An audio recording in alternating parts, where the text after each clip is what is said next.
ঈদ মিলাদুন নবী উপলক্ষে কোনো আমল নাই, কিন্তু 12 রবিউল আউয়াল যতই জিলাপি খান আল্লাহ রসুলের অনুসরণ হবে না। ওই যে বড়দিন যেটা 25 ডিসেম্বর, এই বড়দিনটাকে আরবিতে ঈদে মিলাদুন নবী বলা হতো আগ থেকে। এক ভাই জানতে চেয়েছেন, ঈদে মিলাদুন নবী যারা বেদাত বলবে তারা নাকি কাফের, তাদের বউ নাকি অটো তালাক হয়ে যাবে। মিলাদুন নবী উপলক্ষে কি কি আমল করতে পারি? দুইটা বিষয়। ঈদে মিলাদুন নবী নিয়ে আমাদের দেশে দুই ধরনের প্রান্তিকতা আছে, কিছু বাড়াবাড়িও আছে, কিছু ছাড়াছাড়িও আছে। মনে রাখতে হবে ঈদ মিলাদুন নবী এটা শরীয়তের কোনো পরিভাষা না। আল্লাহ রসুল সাল্লাল্লাহু আলাইহি ওয়াসাল্লামের পরিভাষায় মৌলিকভাবে দুটো ঈদের কথা আছে, রমজানের ঈদ এবং কোরবানির ঈদ। এছাড়া শাব্দিক অর্থের বিবেচনায় কিছু জিনিসকে ঈদ বলা হয়, যেমন শুক্রবার দিন সাপ্তাহিক ঈদ। কিন্তু এই সাপ্তাহিক ঈদ বলতে কেউ এটা বোঝে না যে ওই 2 নম্বর ঈদের বাইরে গিয়ে এটা মনে হয় 3 নম্বর ঈদ। একইভাবে আরাফার দিবস আরও বিভিন্ন ক্ষেত্রে ঈদ শব্দের ব্যবহার পাওয়া যায়। তাহলে শাব্দিক অর্থের বিবেচনায় কেউ যদি ঈদ ও মিলাদুন নবী শব্দ ব্যবহার করে, তাহলে এটাকে অস্বীকার করার সুযোগ থাকে না, কারণ সে বোঝাতে চায় যে নবীর আগমনের জন্য খুশি, এতটুকু। কিন্তু ঝামেলা হলো, যে কোনো ক্ষেত্রে কোনো শব্দ ব্যবহার করলে যদি ভুল বোঝাবুঝির আশঙ্কা থাকে, সেই ক্ষেত্রে এমন শব্দ ব্যবহার করাই ভালো যেটাতে ভুল বোঝাবুঝি থাকে না। একান্ত কেউ যদি ঈদ মিলাদুন নবী শব্দ ব্যবহার করেও, মূলত ঈদ মিলাদুন নবী আপনি যদি ডিকশনারি খোলেন দেখবেন আর অনুবাদ হলো ক্রিসমাস ডে। ওই যে বড়দিন যেটা 25 ডিসেম্বর, এই বড়দিনটাকে আরবিতে ঈদ মিলাদুন নবী বলা হতো আগ থেকে। পরবর্তীতে যারা আল্লাহ রসুলের জন্মবার্ষিকী পালন করে তারাও একই শব্দ বেছে নিয়েছে, ভেবেছে খ্রিস্টানদের নবীও নবী, আমাদের নবীও নবী, আমাদের নবী তো আরও বড় নবী, তাহলে ওরা যদি ঈদ মিলাদুন নবী বলতে পারে আমরা বলতে কি সমস্যা? এখানে মূল বিষয়টা ক্লিয়ার থাকা দরকার। কেউ যদি আল্লাহ রসুল সাল্লাল্লাহু আলাইহি ওয়াসাল্লামের এই যে জন্ম হয়েছে রবিউল আউয়াল মাসে, এই উপলক্ষে রবিউল আউয়াল মাসে কিছু আলোচনা সভার আয়োজন করে, অথবা হামদনাত অনুষ্ঠানের আয়োজন করে, অথবা আল্লাহ রসুল সাল্লাল্লাহু আলাইহি ওয়াসাল্লামকে স্মরণ করার জন্য কুইজ প্রতিযোগিতা, সিরাত পাঠ ইত্যাদির আয়োজন করে, নিষেধ করার কোনো সুযোগ নেই, কোনো সুযোগ নেই। এখন কেউ যদি বলে সাহাবীরা কি করেছেন, তাবেঈরা করেছেন, তাবেঈরা করেছেন, আপনারা কিভাবে করেন? কোনো কিছু নতুন হলেই বেদাত হয়ে যায় না, বরং নতুন জিনিস তখন বেদাত হয় যখন সেটা ইসলামের মূলনীতির সঙ্গে সাংঘর্ষিক হয়ে যায়। সাহাবীরা ওয়াজ মাহফিল করে নাই, আপনারা কেন করেন? সাহাবীরা খানকা খোলেন নাই, আপনারা কেন খোলেন?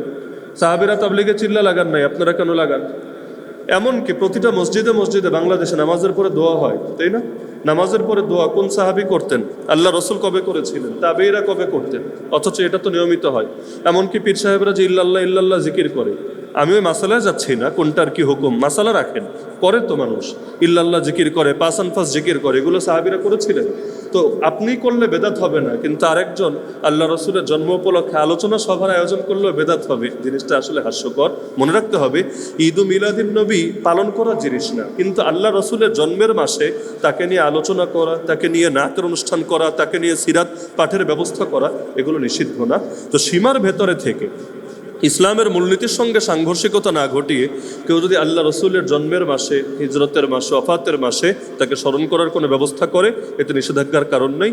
সাহাবীরা আলাদা করে রবিউল আউয়াল এজন্য করতেন না, কারণ তারা সারা বছরই করতেন। তো যারা সারা বছরই করে তাদের ভিন্ন কোনো উপলক্ষ লাগে না, কিন্তু যারা সারা বছর করে না, অন্তত একটা মাস উপলক্ষে একটা বই পড়ো, একটা মাস উপলক্ষে একটু নবীরা জানার চেষ্টা করো। নাইমামার চাইতে কানামামা তো অন্তত ভালো। তো সীমার ভেতরে থাকলে সমস্যা না। কিন্তু বাংলাদেশে অনেক সময় দেখা যায় ঈদ মিলাদুন নবী উপলক্ষে হাজির নাজিরের আকিদা নিয়ে আরও বিভিন্ন রকম র্যালি ট্যালি করে সেখানে নবীর সামনে বিভিন্ন ধরনের কথা বলে। আমি এক র্যালিতে দেখলাম বলে ওয়েলকাম ওয়েলকাম ইয়া রাসূলুল্লাহ। মানে এই জাতীয় স্লোগান নবীর সাথে আসলে কতটুকু যায়, কতটুকু ভদ্রতার পরিচয়, এগুলোও তো একটু চিন্তা করার বিষয়। আর ঈদ মিলাদুন নবী উপলক্ষে কোনো আমল নাই। লাস্টে যেটা জিজ্ঞেস করেছেন কোনো আমল আছে কিনা, কোনো আমল নাই। নবীর জন্মদিন উপলক্ষে কেউ যদি আমল করতে চায় তাহলে সোমবার দিন রোজা রাখবেন সারা বছর, খালি রবিউল আউয়ালের সোমবার না, প্রত্যেক সোমবার রোজা রাখেন, এটা আল্লাহ রসুল সাল্লাল্লাহু আলাইহি ওয়াসাল্লামের অনুসরণ হবে। কিন্তু 12 রবিউল আউয়াল যতই জিলাপি খান আল্লাহ রসুলের অনুসরণ হবে না। একইভাবে এই দিন যদি বিশেষভাবে রোজার জন্য নির্দিষ্ট করেন তাও আল্লাহ রসুলের অনুসরণ হবে না, কারণ আল্লাহ নবী 12 তারিখকে রোজার জন্য নির্দিষ্ট করেন নাই। আশা করি ঈদ মিলাদুন নবীর বিষয়টা ক্লিয়ার। এক ভাই জিজ্ঞেস করেছেন উমরি কাজা নামাজ কখনো কিভাবে পড়তে হবে, আর ছেলে মেয়েদের নামাজ কত বছর বয়সে ফরজ হয়? উমরি কাজা মানে হলো, ওমর মানে জীবন, উমরি কাজা মানে জীবনভর যত কাজা নামাজ জমেছে এগুলো আদায় করা। আমাদের দেশে সালাফি ভাইয়েরা একটা মত প্রচার করে যে যারা নামাজ ত্যাগ করে, নামাজ পড়ে না, এরা হলো কাফের। এবং এই পক্ষে একটা হাদিস দেখায়, আল্লাহ রসুলের হাদিস, মান তারাকা সলাতা মুতাআম্মিদান ফাকাদ কাফারা, যার অর্থ হলো যে ব্যক্তি ইচ্ছাকৃত নামাজ ছেড়ে দিল সে কুফরি করলো। হাদিসটা সহিহ, কোনো সন্দেহ নাই। কিন্তু এই হাদিস যেমন সহি, আজকে জুম্মার বয়ানে আমরা একটা হাদিস শুনিয়েছিলাম, যে ব্যক্তি তার মুসলমান ভাইয়ের সঙ্গে 3 দিনের বেশি সম্পর্ক ছিন্ন করে রাখে সে কুফরি কাজ করলো, ওই হাদিসও তো সহি। কিন্তু এই ফতোয়া তো কেউ দেয় না যে 3 দিনের বেশি রাগ করে থাকলে, সম্পর্ক ছিন্ন করে থাকলে আসলেই সে কাফের হয়ে যাবে, বরং বোঝে কাজটা কুফরি কাজ বা কাফেরদের মতো কাজ করা উচিত না। কিন্তু কেউ যদি করে, কাজ ভালো করে নাই কিন্তু তাই বলে তার বেঈমান বলা যাবে না, কাফের বলা যাবে না, মুরতাদ বলা যাবে না, সে মুসলমান, কিন্তু সে একটা পাপ করেছে এবং নবীজির নির্দেশ লঙ্ঘন করেছে। একইভাবে যারা নামাজকে ফরজ মনে করে কিন্তু অলসতা বশত গাফলতি কারণে নামাজ পড়ে না, অধিকাংশ ইমামের মতেই তাদেরকে কাফের বলা হয় না, বরঞ্চ তাদের এই কাজটা কাফেরদের মতো কাজ, ভয়ঙ্কর কবিরা গুনাহের কাজ, এমনকি এটাও তার জাহান্নামে যাওয়ার জন্য যথেষ্ট হতে পারে। কিন্তু সে যদি নামাজকে বিশ্বাস করে ফরজ হিসাবে, তাহলে তাকে কাফের বলা যায় না। তো এখন সালাফি ভাইয়েরা যেহেতু মনে করে নামাজ ইচ্ছাকৃত না পড়লে কাফের, এজন্য তাদের কাছে উমরি কাজা বলতে কিছু নাই। কেন? কারণ যে মনে করেন 10 বছর, বিগত 10 বছর নামাজ পড়ে নেই, গত 10 বছর কাফেরই ছিল, তো কাফের থেকে এখন নামাজ পড়া শুরু করেছে, সে নতুন মুসলমান হয়েছে, তো কাফেরের দিনে কি পড়লো কি পড়লো না এটা তো আর দেখার বিষয় না, সে তো নও মুসলিম, এখন থেকে পড়লেই হবে। এজন্য তারা বলে যে পুরনো নামাজ কাজা করা লাগবে না, কারণ তুমি তো কাফেরই ছিলা, কাফেরের টাইমে আর কিসের কাজা। কিন্তু জটিলতা হলো, এভাবে বললে তাকে কাজা থেকে হয়তো বাঁচাতে পারবেন, কিন্তু তার এই কয়দিনে যে বউয়ের সঙ্গে মেলামেশা করেছে, বাচ্চা কাচ্চা যে হয়েছে, আরো বহুত কিছু যে হয়েছে, এগুলোর কি করবেন? কাফেরের দিনে যা করেছে, যদি এমন হয় বউ নামাজি স্বামী বেনামাজি, তাহলে মেলামেশাও তো এতদিন জিনা হয়েছে, বাচ্চা কাচ্চা হলে বাচ্চা কাচ্চাও তো যার সন্তান হয়েছে। তাহলে নামাজ থেকে বাঁচাতে গিয়ে তার যে পরিবারই শেষ করে দিলেন, তাকে যে আরো হুমকির মুখে ফেলে দিলেন, এটাও তো খেয়াল রাখতে হবে। এজন্য মনে রাখবেন, 1 ওয়াক্ত নামাজ ছুটে গেলে এটা যেমন কাজা করতে হয়, 5 ওয়াক্ত নামাজ ছুটে গেলে যেমন কাজা করতে হয়, 50 ওয়াক্ত, 100 ওয়াক্ত, 5000 ওয়াক্ত যদি হয়, সংখ্যা বাড়লেও আপনাকে কাজা করতে হবে। ঋণ, কারো থেকে 10 টাকা ঋণ নিলেও পে করতে হয়, আর 1 কোটি টাকা ঋণ নিলেও পে করতে হয়। যদিও বাংলাদেশের নেতা হলে আবার করা লাগে না, ঋণ খেলাপি করে করেও সিস্টেম করে করে দেশে এমপি মন্ত্রীও হওয়া যায়, কিন্তু নিয়ম তো এটাই, 10 টাকা নিলেও দিতে হয়, আর 10 কোটি টাকা নিলেও দিতে হয়। একইভাবে নামাজ 2 ওয়াক্ত কাজা করলেও কাজা করতে হবে, আর যদি আপনি 5000 ওয়াক্ত হয়ে যায় তবুও ধীরে ধীরে ধীরে কাজা করতে হবে। এখন বলবেন মনে তো নাই কোন দিনেরটা কবে কাজা হয়েছে না হয়েছে।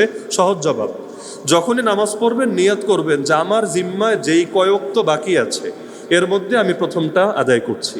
এখন বলবেন দ্বিতীয় দিন কি করবো? হ্যাঁ, দ্বিতীয় দিনে প্রথম, তৃতীয় দিনে প্রথম, কারণ ভান্ডার কমার পরেও আপনার একটা না একটা তো প্রথম থাকবে। যেমন ধরেন আমি আজকে নিয়াত করলাম আমি আমার জীবনে যত জোহর কাজা আছে এর মধ্যে প্রথমটা আমি আজকে আদায় করলাম, আবার পরের দিন নিয়াত করলাম যতগুলো কাজা আছে প্রথমটা আদায় করলাম, সমস্যা নাই, এটা যেই তারিখেরই হোক যেই মাসেরই হোক আমার ধীরে ধীরে কমতে থাকবে ইনশাআল্লাহ। এজন্য যাদের জিম্মাদারিতে কাজা নামাজ আছে আমি বলবো নফল পড়ার চাইতে আপনাদের কাজা আদায় করা বেশি উত্তম। নফল নামাজ পড়ার চাইতেও কাজাগুলো কমানো আপনাদের জন্য বেশি উত্তম, কারণ কাজাটা তো ফরজ আর নফল তো নফল। এখন পরনে নাই লুঙ্গি, আপনি আছেন পাগড়ি নিয়ে চিন্তায়, পাগড়ি পরে পরবেন, আগে লুঙ্গি ঠিক করেন, লুঙ্গির ব্যবস্থা করেন। এজন্য যাদের জিম্মাদারিতে কাজা আছে আপনারা নফলের চাইতেও কি করবেন? কাজা পড়বেন, ডেইলি একটু একটু কমানোর চেষ্টা করেন, 5 ওয়াক্ত, 10 ওয়াক্ত, 20 ওয়াক্ত, যখন যতটুকু টাইম পান।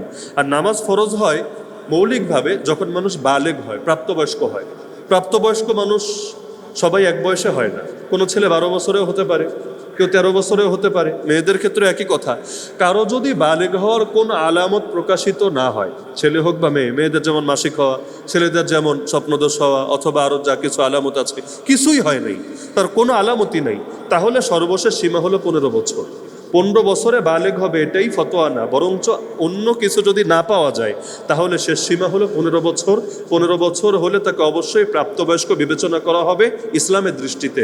রাষ্ট্র আবার ভিন্নমত পোষণ করে, এখানে রাষ্ট্র বলবে মেয়ে হলে 18 বছরের আগে তুমি নাবালেগ, 17 বছর 11 মাস 30 দিন হয়েছে, এখন 31 নম্বর দিন হয় নাই, এখনো তুমি নাবালেগ, রাত 12টা ক্রস করে যেই মাত্র 18তে পড়বে সঙ্গে সঙ্গে তুমি বালেগ।